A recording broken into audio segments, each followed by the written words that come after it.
Hello, hello, hello! YouTube again. So, kumusta mga subscribers, viewers? So, may pag-uusapan na naman tayo ngayon.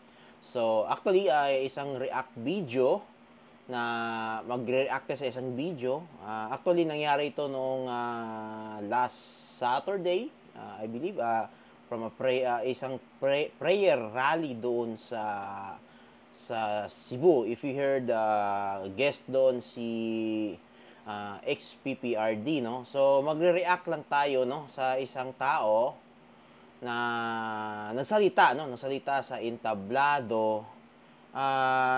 Sinabi niya kung ano yung nangyaring dayaan sa last election, sa presidency election, no? Anong nangyari? Ano bang ginawang ano bang klaseng pandaraya ang ginawa ng mga politiko noong nakarang election? So, panoorin po natin to. Actually, Visayan language. So, ina-try ko lang i-translate para ho maintindihan ninyo. Okay? So, ito po, papakita ko na sa inyo.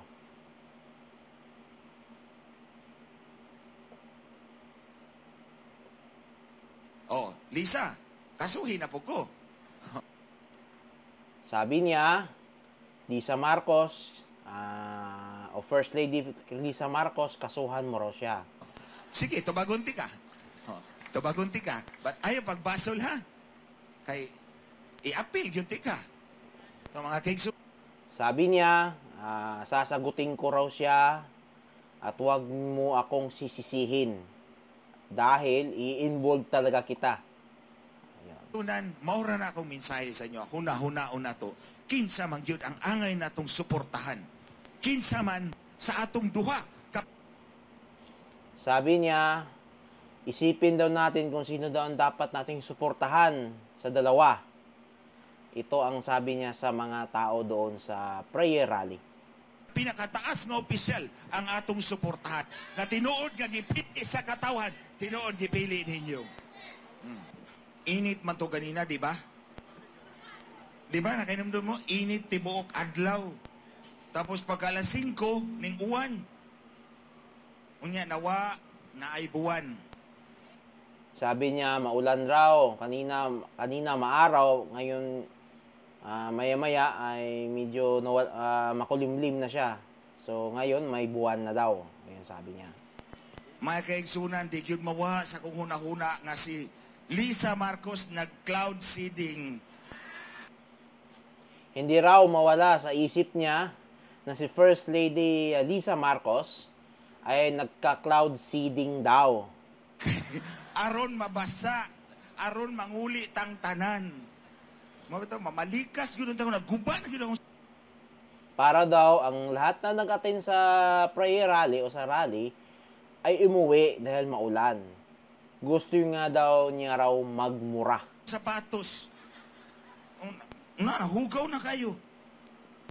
Nadumihan na raw yung sapatos niya. Likas unta ko niya na may dakong prayer rally diha. Dita. Gusto niya sanang magmura. Yun nga lang, prayer rally daw ito, sabi niya. Pwede mamalikas, di ba? Pero salamat sa Ginoo, nawakli sa Ginoo ang iyang cloud seeding.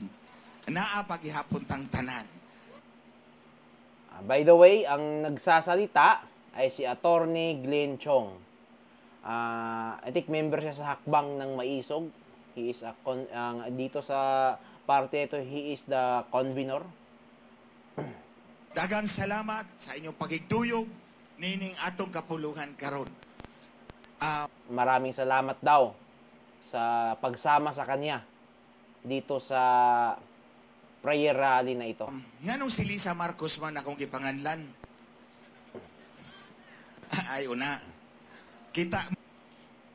Bakit daw na ini-involve niya o bakit niya pinangalanan daw si First Lady Lisa Marcos? Mo? For transparency, accountability, peace, and security. We've been shouting it kaganina pa. Pero kinsa may itong gisinggitan? Kinsa may tumong sa atong mensahe? Sino ba daw yung sino ba yung sinashout niya na Sino ba yung gusto niyang ipaalam sa lahat? I humbly submit si Lisa Marcos na. So paminawan ninyo ang akong istorya. Naghisgot si Mayor Sebastian kaganina og eleksyon. Karon, akong ipadangat kaninyo ang isyu. Kanina raw, si Mayor Sebastian Duterte nagbanggit about sa eleksyon. Simple lang.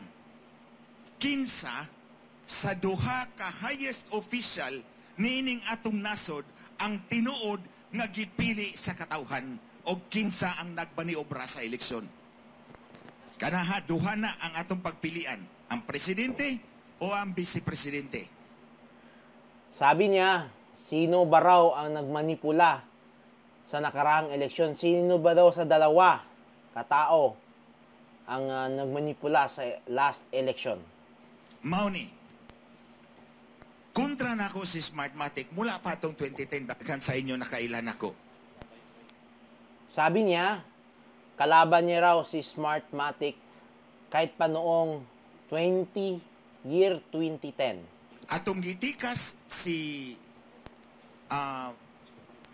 di na ko mo tawag niya og budol-budol muli. Atong gitikas siya, gitawag Ayaw niya daw tawaging budol-budol muli si First Lady Lisa Marcos at saka si BBM. ko nila, gipatabang ko nila. Nagtabang ko nila, unom katuig, wa gyud ko bayri bisag piso, wa sad ko maningil nila. Sabi niya, siya raw ay tumulong sa campaign ni BBM tsaka ni First Lady First Lady Liza Marcos. Pero sa 6 na taon, hindi raw siya naningil ni piso sa kanila at hindi rin daw siya binayaran. Bisag piso. I remain true to my advocacy, tabangan mo nako kay pariho ta o tumong nga malimpyo nato atong eleksyon.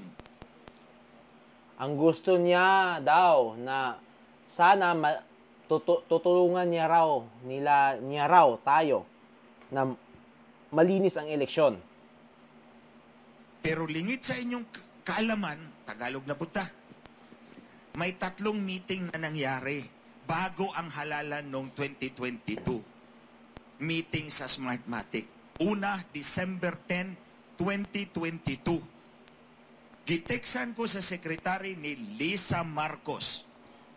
Attorney, papuntahin ka doon sa address na to. May meeting ang Smartmatic doon. Naadid to po ang abogado ni kinsaman. Ang kakontra ni Mayor Sebastian, si Tambaloslos, ang iyang abogado, naasad dito sa meeting nga sa Smart. Ang sabi niya, tinawagan raw siya at doon daw sa meeting, andun raw si ngayon na kuan na siya, abogado daw ni BBM tsaka ni Lisa na ngayon ay isang speaker na raw. Siya naging speaker na ngayon daw ng Kongreso. Tinatawag nilang Tambaluslos. So, yun ang sabi niya. Smartmatic Philippines. At saka kasama raw ang Smartmatic Philippines. Stop.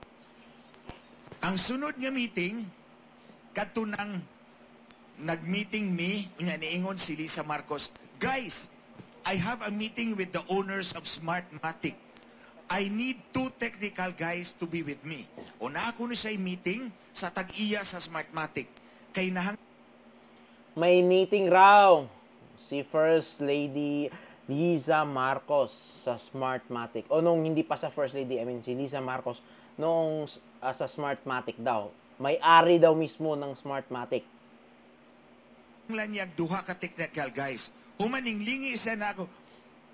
Tapos, ni-request niya at kailangan raw niya ng 2 technical na marunong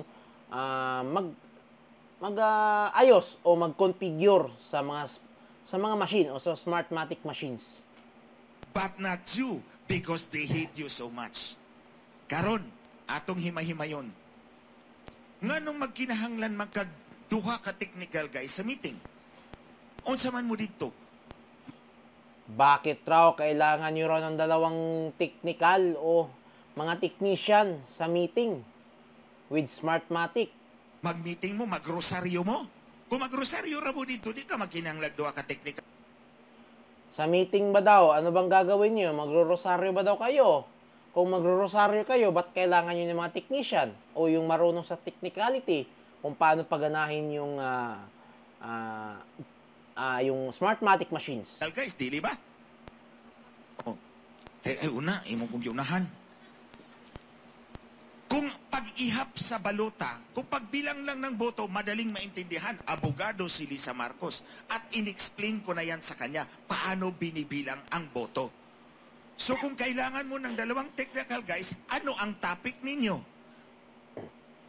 Sabi niya, madali namang bilangin yung boto at madaling intindihin yung boto sa automation. At in-explain niya raw na ito kay Lisa Marcos. Bakit pa daw kailangan niya ng technical person o mga technician para tanungin about paano paganahin yung mga boto, paano patakbuhin yung mga boto sa automated machine. Paano maniobrahin ang eleksyon para maintindihan? Sabi niya, straight to the point. Tinatanong raw niya ang mga technical guys kung paano daw dayain o imaniobra yung eleksyon, especially yung mga boto. Intindihan mo, kailangan mo ng dalawa or number of votes. Ang technical guys, but not me, because Smartmatic hate me so much. So kanang duha ka meeting, December 10, 2022, ug March. Dalawang meeting daw. Nangyari ito noong December 10, 2022 at March 2022. Wala pa'y eleksyon. March 2022. Wala pa raw ang eleksyon. Naanas akong affidavit. Sinumpa ang salaysay. Di ko pwede. Nasa kanyang affidavit daw o sa sinumpaang salaysay. Magmamakak. Sinasabi niya ngayon sa buong audience niya na hindi siya pwedeng magsinungaling. Kasi yun nga, nakalagay ito sa sinumpaan niyang salaysay. O ibig sabihin pala to, tawag na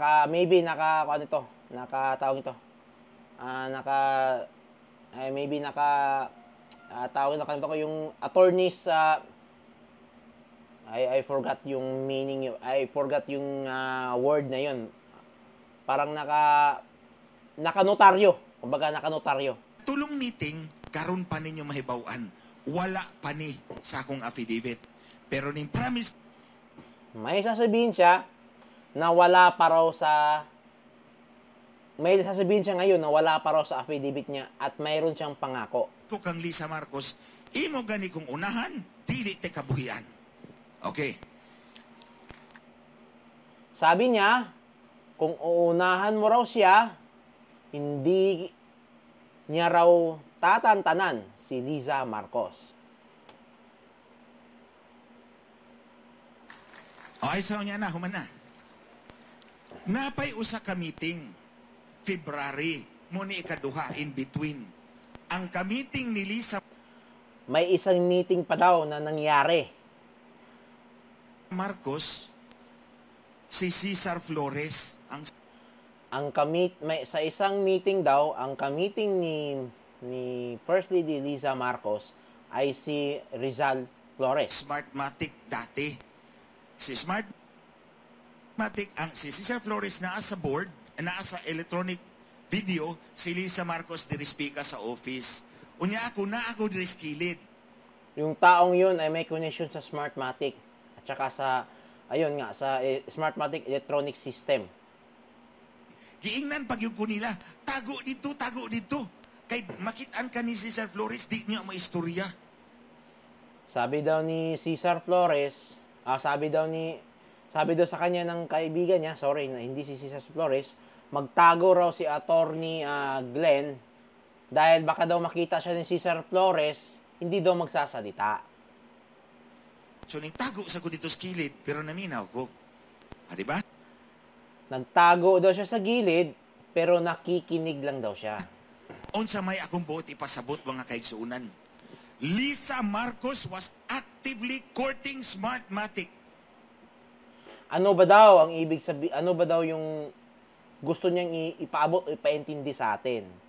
Ang sabi niya, the currently First Lady is courting o niligawan niya si Smartmatic. To undermine the elections to make sure na mudaog ang iyang husband, si Bongbong Marcos. Ayun, ang sabi niya, para daw dayain ang eleksyon at para, sabi niya, para impluwensyahan niya ang resulta ng mga balota. Yun ang sabi ni Attorney Glenn. Karon, makasalig ka diyan nga eleksyon? Dili. Karon, kay Sabi niya sa lahat, mapagkakatiwalaan mo ba na ngayon ang eleksyon? baw ko nga dili gusto si Lisa Marcos kang Inday Sara. Atong Alam daw niya na hindi gusto ni First Lady si Sara Duterte. O ngayon ay si VP Sara Duterte. Vice Presidente. So, kung nakipag-negotiate siya sa Smartmatic, way labot si Sara Duterte dito. Di ba? Sabi niya, nung nagipag-deal siya sa Smartmatic at gusto niyang impluwensyahan yung eleksyon, hindi daw kasama si Sara Duterte na ngayon ay currently the VP or the Vice President. Di niya i-appeal. Kaya di man siya gusto kang Inday Sara. Insecure man si Lisa Marcos. Ayaw din niyang isali si Sara Duterte o ngayon si ngayong VP na, sa doon sa parang gagawin nilang maniobra o manipulasyon sa Smartmatic. So karon, akong gilatag sa inyo, tulo ka meeting sa Smartmatic. Si Lisa Marcos ang nag-procure anang meeting. Sabi niya, o ngayon isipin natin, 3 meeting. Si Lisa Marcos daw ang sponsor sa lahat ng meeting with Smartmatic. Sa may bote pasabot. At sabi niya, ano daw ibig sabihin nun? Tanong niya sa lahat. Obvious ba daw? Iyang giapas ang eleksyon para mapabor sa iyang husband. Pero why? Hinahabol niya ang eleksyon para daw pumabor sa kanyang asawa na ngayon ay naging presidente na ng Pilipinas. Labot si Sara Duterte. Karon, ang question, kinsa may tinuod, nagipili sa katawhan ni atong milabay nga eleksyon? Tanong niya, sino nga daw ang totoong piniling presidente at saka vice presidente noong eleksyon? So, yun po. Diyan lang, dito lang tayo mag-stop sa comment ni Attorney Glenn kasi medyo mahaba yung sinasabi niya. But anyway, the same objectives yung ano ba ibig sabihin niya sa speech na ito. Ito yung masasabi ko. Yun nga, dito na-proof, no, na ang last presidential election is a totally daya. Isang harap-harapang pandaraya ang ginawa nung nakaraang eleksyon. At lahat daw ng boto doon, o lahat ng number of votes sa mga nanalo, ay manipulated. Ika nga ni Attorney Glenn, sabi niya. So ngayon, ang tanong ko rin, sino nga ba talaga ang totoong nanalo sa presidential, vice presidential, at other positions na binoto natin nung last election? So, this is the big question and a very big alarming, especially sa integridad sa eleksyon natin, especially with Smartmatic. Imagine mo yung may-ari ng Smartmatic na nagipagpulong, nagipag-meeting mismo sa isang kandidato sa eleksyon. Supposed to be bawal. Mismo may-ari dapat bawal. Kahit mga technical o kahit opisyalis ng Smartmatic, dapat bawal silang makipag-usap sa mga taong gustong tumakbo sa eleksyon o mga kandidato. Magkano ba? Ang isang tanong diyan, magkano ba ang kasunduan para maipanalo ang posisyong iyon? Ito 'yun, ito ang problema. So nakakalungkot na marinig ito galing sa isang tao na once nasa kanilang poder din. At sa isang tao na alam niya na may problema sa automation with Smartmatic. Ang tanong, bakit hinayaan to ng COMELEC kung ganito ang may question sa kredibilidad, sa integridad? Bakit hinayaan ng COMELEC? Di ba? Medyo sorry. Medyo malaki yung tanong dito, no? Itong medyo malaki ang tanong. Paano na lang ang susunod na eleksyon, which is automation, kung kayang gawin, manipulahin ang number of votes, manipulahin ang kung sino ang mananalo sa susunod na eleksyon.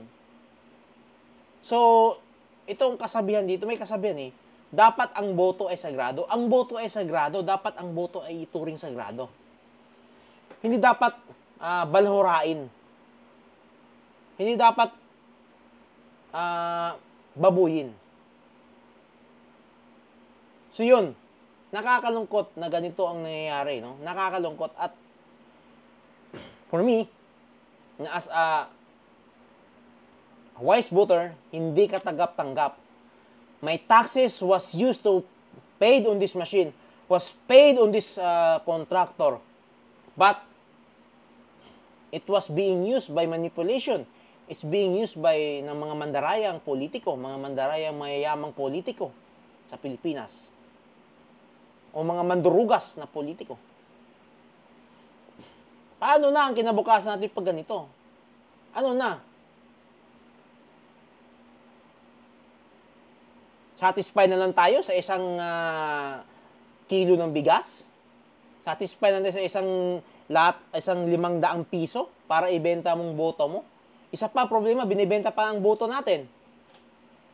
Dinadaya na nga sa eleksyon, yung machine o yung mga facilities, binibenta mo pang boto mo. Ano na mangyayari sa atin? Ano na mangyayari sa kinabukasan ng susunod na henerasyon?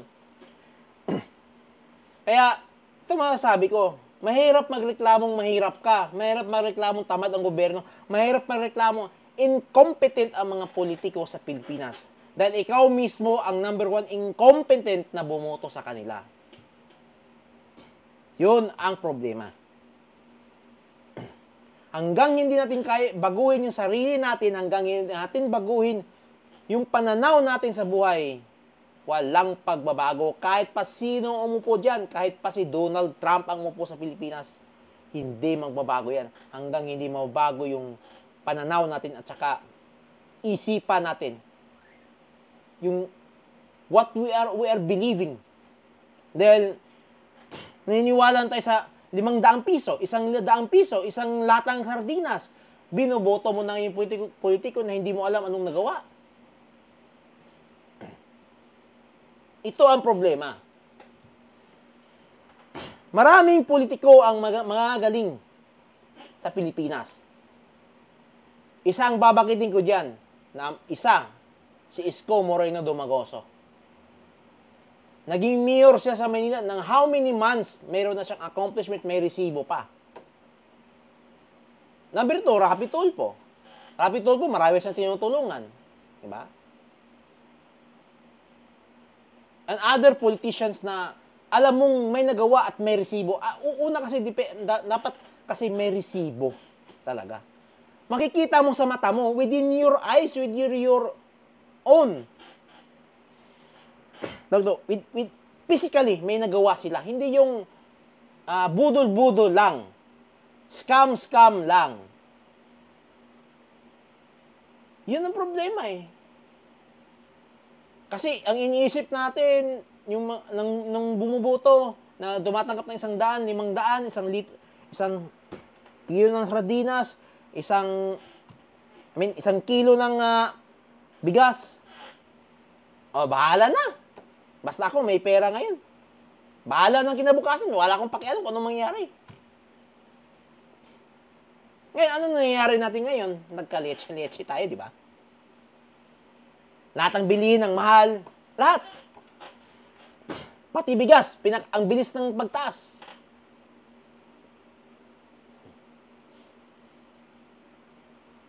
So, yun ang malaking katanungan. No? At isang malaking nakakalungkot na pinaggagawa natin sa bansang sinlangan natin. Tayo mismo ang sumira. Mas malupit pa tayo sa terorista at saka rebuilding grupo. Tayo mismo ang sumisira sa kinabukasan ng bansang ito. Yun mismo ang ginagawa natin ngayon. So, wala tayong karapatan na magmamagaling. Yung mga bumoto na yung 31M. Isipin nyo. Sana. No? Kung gusto nyo sirain ang bansa natin, walang problema. Wala namang pipigil sa'yo. Sirain nyo pa. But, take note of that. Once na ikaw problema at kailangan mo ng mabuting serbisyo sa gobyerno, don't expect that. If you're dying, if you're nag-50-50 ka na at wala ka pang gamot, well, huwag ka na pumunta at huwag ka na humingi ng tulong sa gobyerno kasi hindi ka naman tutulungan. Walang maitutulong sa'yo. Pumunta ka na, dumiretso ka na sa sementeryo, doon ka na, humiga ka na agad sa butas doon. Because of you, nag-iisip ka lang, ang iniisip mo lang ngayon, hindi kinabukasan. O hindi yung mangyayari sa susunod na araw. No? So, yun ang masasabi ko, no? So, I cannot imagine, even though hindi natin kailangan ng at least may natapos ka dito, ha? Hindi kailangan. Ang kailangan lang naman is common sense, sentido común. At magtatanong ka, di ba tayo mga mahilig sa Marites? Yun nga, ang ginagamit ng kalaban, Marites, pero fake news naman pala. O, yung usually nga, Marites kasi fake news, no? Pero, bago ka makikinig sa Marites o mga fake news ng mga kasama o mga kapitbahay mo, isipin mo, ano bang nagawa ng taong ito? Totoo nga ba? Internet is available nowadays. Available ng internet, di ba? So, you can try to search in the internet naman. You're free to search the internet kung ano nagawa ng taong ito. Unfortunately, walang ginawa. Kasi doon nang naniwala, doon binigyan ng 500, 1,000, isang lata ng sardinas, 1 kilo. Yun na. Without thinking that maapektuhan sila at babalik din sa kanila yung katarantaduhan na ginagawa. Yung ginagawa. So, sad to say, ganito ang nangyayari. Ito ngayon, ang taong ito, nagpa-realize sa atin, itong si Atty. Glenn, na Pilipino, ano na? Anong nangyayari sa inyo? Asa na yung sense of judgment nyo, yung nalaman yung tama o mali? Dapat bang ginawa ko to? Hindi. No? Yun po. Yun lang po ang masasabi ko about yun lang po yung masasabi ko at reaction about sa video ito, no? Sa speech ni Atty. Glenn, no? So, yun lang po. So, again, maraming salamat sa pakikinig, mga viewers at saka mga subscribers ko, no? So, again, thank you. God first. Bye-bye. Ingat po ang lahat. God bless.